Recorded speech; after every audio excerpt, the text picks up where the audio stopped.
After the report today of YNW Melly's retrial now being delayed until 2024, the new lead prosecutor has just submitted new paperwork trying to use Melly's lyrics against him in the retrial. Similar to how the prosecutors were granted permission to use the lyrics in Young Thug's songs in his RICO trial, we now may be seeing it in Melly's upcoming retrial. The prosecutors want to use the lyrics of 30 songs of Melly's, coming from the songs of M on My Mind, Mind of Melvin, Virtual, and even Medium Fries, as the prosecutors are claiming that Melly's lyrics relate to the crimes that he allegedly committed towards Sakchaser and Juvy, as well as in the official music videos for these songs, he's allegedly repping a street team. However, the most concerning evidence is later on in the report, and it goes and reads, Robert Allen's statement to Detective Danny Polo and Detective Garrett audio recording, as the lead prosecutor tried sneaking this in at the very last bit of the new report. Now, you may remember Robert Allen from the XXXTentacion trial, where he ended up snitching on his three best friends, revealing why they did what they did to X. He was a known snitch, and he was actually sitting in the exact same jail as YNW Melly for the last 3 years. He is now making a statement to Danny Polo in court. In other words, he is basically gonna snitch on YNW Melly, making a statement against him. Once this was revealed, it only took 30 minutes for YNW Melly's lawyers to strike the new evidence that they want to use. It goes and reads, the defendant Jamel Demons, by and through undersigned counsel, files this motion to strike the state of Florida's discovery filed December 13th. However, it might sadly be too late. Things are getting so serious that even Boosie would explain, when the feds want you, they will do anything to get you, as he reacted to the new report that just came out with the new lyrics evidence. Now they're putting even more charges on him, and then when they want you, they want you. I knew they wanted them bad when they waited for that law to get passed. They waited all the way. Penalty. So it'd be 8-4. Oh, right. Yeah. You know, they waited all the way till that law got passed to take him to trial. Yeah, he was in jail for what, 2 years, 3 years? Yeah. They could have been took you to trial. You're right. They waited till that law got passed and took him to trial a couple months later. When they want you, man.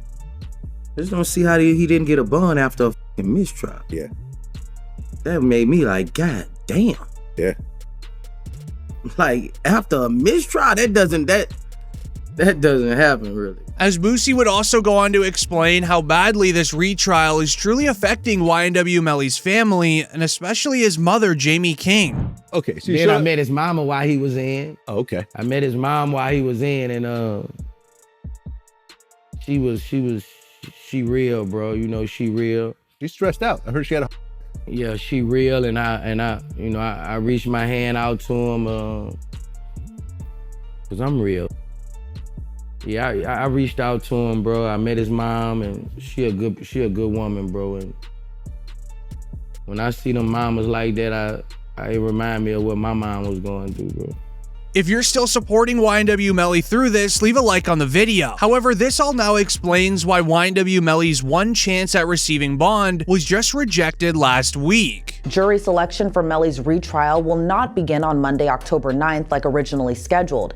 Instead, next week, the judge said they will argue the state's motion to quash defense subpoenas of several prosecutors, including the elected state attorney. The defense motion to dismiss the case altogether will be heard next Friday on October 13th. As when you add the new paperwork of charges that is currently going against Melly and YNW Bortland, things are looking absolutely terrible. It all starts when it was announced that YNW Bortland was arrested for witness tampering charges 2 weeks ago. As while his house was being raided by the feds, they found insane paperwork against Bortland and Melly. Melly's co-defendant YNW Bortland was booked into a Miami jail Monday night and is being held behind bars on an out-of-county warrant. We just confirmed the warrant is out of Broward County for witness tampering. The warrant obtained by Law&Crime Network states as follows. On or about April 10, 2023, continuing through and including July 22, 2023, Cortland Henry, aka Bortland, along with others, did unlawfully and knowingly engage in misleading conduct toward another person with the intent to cause or induce them to withhold testimony. The warrant continues the alleged witness had been summoned by the legal process to the jury trial of Jamel Demons, aka YNW Melly. The dates in the warrant are important. Jury selection for Melly started in mid-April, and a judge declared a mistrial on July 22nd, the same day the warrant claims Bortlen allegedly tampered with a witness. As it would be announced by Bryson Paul, here are the images of alleged notes discovered during the home raid of YNW Bortlen's home last week, filed into the Broward clerks by the state. Alongside these photos of YNW Bortlen detailing where certain jurors were sitting with a description of what they looked like. As during YNW Melly's original trial, YNW Bortlen had to show up for one afternoon as he needed to speak with the judge about his own upcoming trial. While doing so, he took a mental note of exactly what the jurors looked like and even where they were sitting. To understand how serious this is, here's DJ Akademiks' reaction. To keep it real, this is sloppy. Bortlen, how the f you gonna have the notebook of the jurors in your house? Like, god damn. Holy shit. You know what I mean? Like, brother, like, come the f on. It's like doing a and having the surveillance tape in your DVD player or something like that. You know what I mean? Like, come on, bro. Like they raid your crib and the surveillance footage of the is in your DVD player. They be like, oh, okay, thank you, brother. This can't be at your crib. Alongside that new evidence, YNW Juvy's family has also created a lawsuit against YNW Melly. They have their own lawyer trying to find their own evidence to use against Melly, and they did. Where the report goes and reads, "This is the video we requested from prosecutors in the state of Florida versus Jamel Demons. We have the honor of representing the family of Christopher Thomas, aka YNW Juvy. Melly's defense attorneys filed a motion for protective order to prevent me from obtaining this video. The video was on Melly's cell phone, and it was recorded a month after he allegedly got his two best friends. It doesn't show a man in mourning or even seeking answers for his lost friends, and instead it mocks them, if not takes credit for it, through false expression. No regrets for the shit I did. That also mean for the nigga. Yeah. 4:30 a.m. Never say when.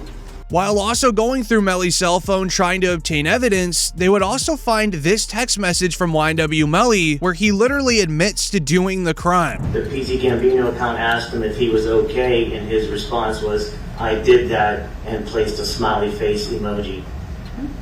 And the next message from 10/26/2018 at 16:02, the YNW Melly account says what?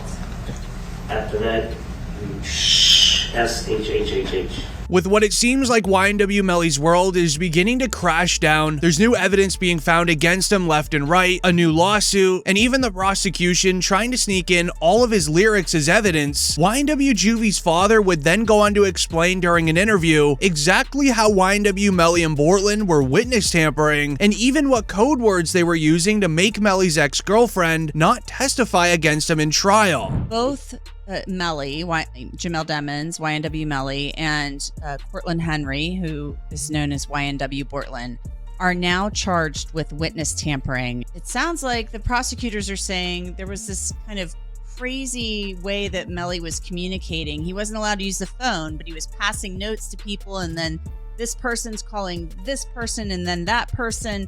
Saying like to me, they going through extreme measures to try to cover up or convince people not to testify, like Mariah mom.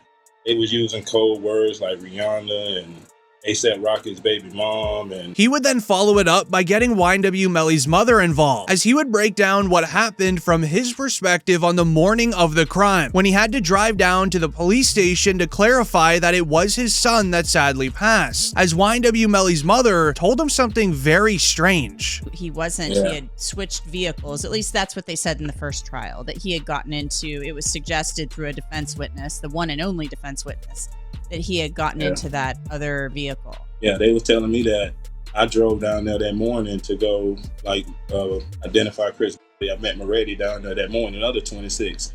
And on the way down there, when I talked to Jamie, she told me the same thing. Like, don't talk to the media and tell them Melly wasn't there.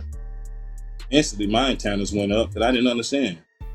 Like, I knew from that day, I knew something was up. As Juvy's father is dropping insane evidence we have never heard before, basically giving the new lead prosecutor everything he needs to ensure that Melly gets sentenced to life in prison. He would then end off the interview more on an emotional note, as he would include on how the trial is affecting him and his family, as well as the last time that he saw his son. Last time I spoke to Chris, it was like 2 days before the incident. Him and Melly FaceTimed me, and that's the last time I saw him. Last time I spoke to him was like that same week, man.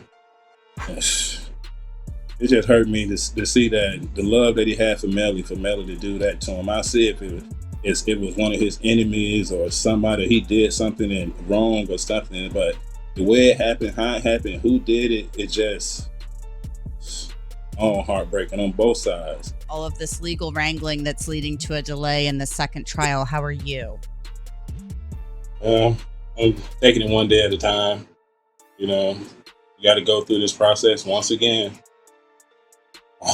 I'll relive it once again. As it was very strange, as once he was done his interview, No Jumper would have a man named J Hood on their show. This was only a week later, as J Hood, a resident of O Block, as well as a good friend of late King Von, would reveal a huge secret that YNW Melly told King Von many years ago. Did Von really tell you that Melly told him that he was two friends?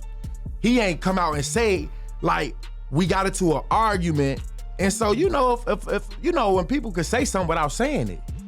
And so he told me, like, once I posted what I posted, Von was mad at me. Bro, why you put up there, bro? Walk the bam. I'm like, you sitting up here, like, you know the love we got. You do this for us, but you gonna trust that his two friends? And he said, them was trying to extort him. And so I'm like, if they was trying to extort him, then why are you still around them? Revealing that allegedly Sakchaser and Juvy was going after Melly for financial gain. As when you add this to what Sergeant Williams said during YNW Melly's original trial, things get concerning, because Sergeant Williams revealed that after investigating the Jeep they were driving in, there is no way this could have been a drive-by. Assignment, which is to determine if this is a drive-by. And my determination was that this is not a drive-by. And it's based upon this picture here, which is a very good picture to describe it. All of these rounds are done. One is done at a stationary position. At a stationary position when all but one of these rounds are going in. The one round that has some movement in it, which is round site L here. The actually moving in that to create the little bit of a that you see there. Okay, a lot of information in that answer, so let's break it down a little bit. You mentioned so I'm gonna zoom in on site F. Number, you said 17 outside the car. How many rounds were inside of the car? 3. And can you exclude the for Mr. Williams and Mr. Thomas is coming from outside of the car? Yes. From the driver's side back seat. As to the shot that Christopher Thomas, where did that come from? Driver's side back seat. Okay. Is it possible for there to have been 2 inside that car? No. Why not? There is no time.